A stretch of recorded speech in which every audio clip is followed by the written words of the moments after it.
Chandil dam के कारण ईचागढ़ प्रखंड के काली चामदा और बाबू चामदा गांवों में किसानों की हालत बेहद गंभीर हो गई है। विस्थापित अधिकार मंच के अध्यक्ष राकेश रंजन महतो के ग्राउंड सर्वे के अनुसार गांव की महिलाएं कमर भर पानी में घंटों धान काटने को मजबूर है। लगातार पानी में रहने से कई महिलाओं व किसानों के पैरों में फोके, घाव और बुखार तक हो रहा है। कटे हुए धान को सिर पर ढोकर घर तक लाने की मजबूरी उनकी परेशानी और बढ़ा रही है। राकेश रंजन महतो ने चांडिल डैम प्रबंधन पर मनमानी का आरोप लगाया। उनका कहना है कि दिन में 4 फाटक खोले जाते हैं लेकिन रात में 2 फाटक बंद कर दिए जाते हैं, जिससे जल स्तर कम नहीं होता है और फसलें लगातार सड़ रही है। उन्होंने चेतावनी दी है कि यदि सभी फाटक पूरी क्षमता से नहीं खोले गए तो विस्थापित अधिकार मंच उग्र आंदोलन करेगा। उधर तय मानक से अधिक जल भराव के कारण चांडिल, ईचागढ़, कुकड़ू और निमडी के कई गांवों में फसलें पूरी तरह बर्बाद हो चुकी है। ग्रामीणों का आरोप है कि इतनी बड़ी समस्या के बावजूद अब तक ना कोई सांसद ना ही विधायक की कोई प्रतिक्रिया सामने आई है। क्षेत्र में नाराजगी लगातार बढ़ रही है। কি বলে যে বাবু চান্দাল ইঞ্চাগড় থানায় আমরা বলছি ইহা সবই ভোট লিতে তখন মা মসি দিদি বাবা বলবি হ্যাঁ না এবার ভোট লিবি পাথরে ছেচিব আসবি ভোট লিতে এখন তো গিলে না থানা আছিস এখন আসবি দেখবি এক খাটু জলে এক কোমরে লোকে জল ধান কাটছে লোকে জ্বর আসছে মাথা দুখাচ্ছে ওদিকে চোখ গিলে কোথা দাঁড়িয়েছে তখন চুটকা দিক ঘুরিয়েছে এবার পাথরে ছেচিব মাথা টাকা ভুলকা দিব দগলা না হলে আসবি ভোট দিবই নাই জল কমালে ভোট দিতেই নেই দিব কেউ নেই দিবে ভোট কেউ নাই দিবে বেটা ছাওয়া নাই বিটি ছাওয়া নাই ভোট দিয়ে আমাদের কি লাভ আছে? ভোট দিলেও তো আমরা জলে ডুবছি আর না দিলেও আমরা জলে ডুবছি। আমরা কোন সব টাড়ে আছি, আমাদের না সিনেমা জায়গা আছে কোনো না কোথাও কেউ কোথাও যাবে কাছবে, এখানদের না রাশন পানি কোনো সুবিধা, রাস্তাটা আগে টেকছে জলে, এত জল রাখলে মানুষ কোথায় কি করবে কি? আমরা বাইরে হবো কোথায়? তুই তখন তো ছাড়ে মার আছি যে আমাকে ভোট দেও আমাকে ভোট দেও, আমি মাইয়া সম্মান দিব, এত টাকা দিব অত টাকা দিব, কত টাকা দিলিস? 1-2 বার মাসে দিলিস পয়সা আর হইলিও? আমরা নিজেই পয়সা নাই পাইছেটা, যাকে দিচ্ছে তাকে দিচ্ছে আর যাকে না দিচ্ছে তাকে কোনোই নাই। তোকে পয়সা গেলে তোর কি দিবার কি দরকার নাই? যদি সবাইকে দিতে পারবি তো বন্ধ করে দে। 1 লোককে দিচ্ছি 2 লোককে দিচ্ছি বাদ বাকি গেলে কি করবে? সবাই সংসার আছে, সবাই না করে খাবে কে? সবাই চাপানো আছে, সবাই লিবার সাথ আছে না? তোকে কাকো কাকো পয়সা দিচ্ছে, কাকো পয়সা নিয়ে কথা চেয়ার নিয়ে বসছিস, ভোটটা লিবার বেলি ঠিকই আসছিস, তখন তোর গাড়ি ঠিকই আসে, তখন তোর লোকগুলাও আছে, এখন কেউ নাই দেখতে আসছে। কত কষ্ট জলে কাটছি, আজ 15 দিন খেতেই আছি, জলে আছি, এতগুলা ক্ষেত কাটলি দেখে নাই পাচ্ছিস কতটা বাকি আছে। এবারে যদি জল না কমায় তো ভোটেই দিব নাই। আর বছর হলে ঠিক পুলিশ গিলাকে পাঠাই দিবে। আরে পুলিশও না, পুলিশ না আর পুলিশ না, পুলিশ গিলা ধাই ধাই ইড়কি আছে, আর এখন পুলিশ গিলা চোখগুলা ফুটিয়ে যাচ্ছে। फोटो ले लीजिएगा पेपर में देने के लिए। এখন পুলিশও না আর পুলিশও না আর কোনোই না। এখন যাও পাবলিক যাও তো হও যাও ये कावड़ा छा हमारे এখন पूरा आइला এই তো জনতা দাঁড়া আছে তো দমে ভালো লাগে একদম চাই হাঁটু গিলা আমাদের একদম हो गया जरा फोटो ले খালাই যাই আছে হাঁটু গিলা अभी हम এখন बोला কি কাইলে আসো আর দেখাই দিব তোরাকে কাইলে কেমন ইয়া আছে কষ্ট আমরা ধান কাটছি কাইলে সব দেখতে নাই পাইছো চোখ গিলা আসো এমন হলো পুলিশ গিলা ধাই ধাই পাঠাই দিলে এখন পুলিশ গিলা কোথায় গেলেন হইলেন নাকি ले ले नमस्कार दोस्तों, अभी हम ईचागढ़ प्रखंड के मैसड़ा पंचायत के काली चामदा गांव में हैं। थोड़ा देर पूर्व हम बाबू चामदा गांव गए हुए थे, जो कि बांधू पंचायत में पड़ता है। मतलब आज जो पीड़ा देख पा रहे हैं हम विस्थापित साथियों के, विस्थापित माँ बहन बेटियों को, जिस अवस्था में धान को फसल को काटा जा रहा है,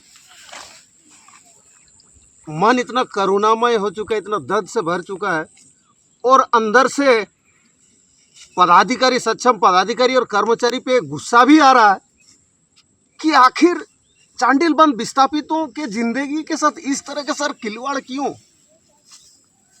अभी एक घुटना पानी में लगभग 1-1.5 किलोमीटर दूर से एक घुटना पानी में चलते हुए यहाँ तक आए हैं।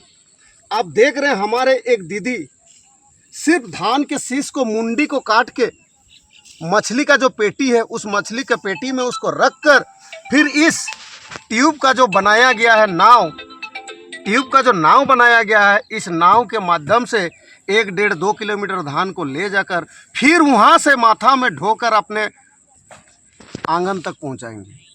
आप देख सकते हैं कि हमारे दीदी बहन लोग एक एक घुटना पानी में माथा पे लेकर जाकर अपने आंगन तक लेके जा रहा है। आज एक जीत की वजह से, मैं जीत की बात क्यों करता हूँ, आज वर्तमान में हमारे 84 मौजा में 116 गांव डूबा है। इन 116 गांव में 43 ऐसे गांव हैं जिसको पूर्णडूबी के रूप में घोषित किया गया है। और हैरानी और मूर्खता वाली बात यह है कि आज चांडिल डैम में विकास का काम इन 116 गांवों में सिर्फ 10 गांव का किया जा रहा है। वो भी कौन सा गांव जो 180 आरएल से 183 आरएल के बीच में है, यानी कि जो सूखा अवस्था में है।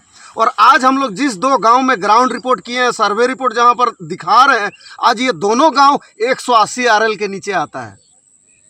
जब विभाग और सक्षम पदाधिकारी से बात करते हैं तो उनका कहना है कि राज्य सरकार का कहना है कि 181.60 आरएल हर हाल में पानी रखना है।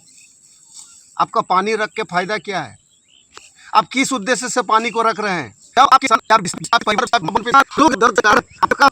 नहीं ले पा रहे तो फिर आपको नहीं रखा मतलब। आज तक 43 वर्ष में चांडिल डैम में जल से किसी भी तरह का किसी भी उद्देश्य की नहीं कर रहा है। फिर आप जीत क्यों है? जीत क्यों है? आज एक विस्थापित जानना आता है कि क्या है कि विस्थापित दिन से खिलवाड़ करने के तैयार लेकिन तक नहीं खोल रहे। आज हमारे महोदय, सांसद महोदय या फिर कार्यपालक अभियंता, मुख्य अभियंता, हमारी जिंदगी आपकी से क्या हमारे विस्थापित परिवारों की दर्द से बड़ा आपका आरएल जो कि विवादित है वो सबसे बड़ा है। हम मांग करते हैं त्वरित कार्रवाई करते हुए आप तक खोले।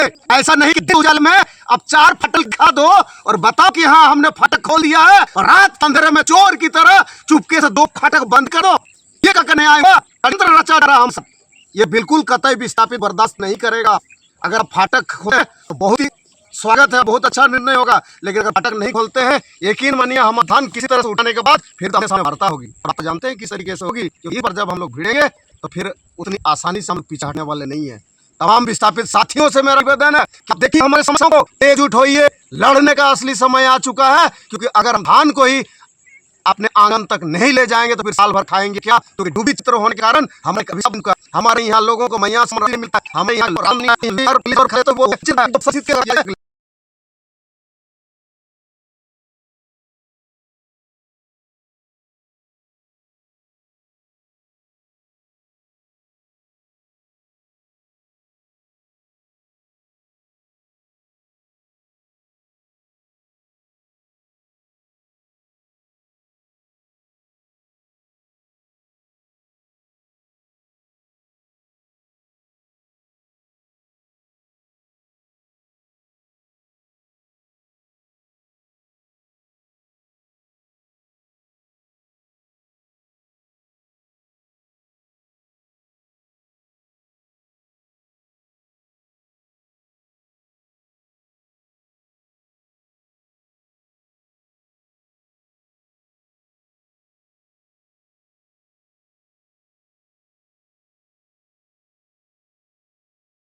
देख रहे हैं कितना परेशानी के साथ खेत में घुसना पड़ रहा है।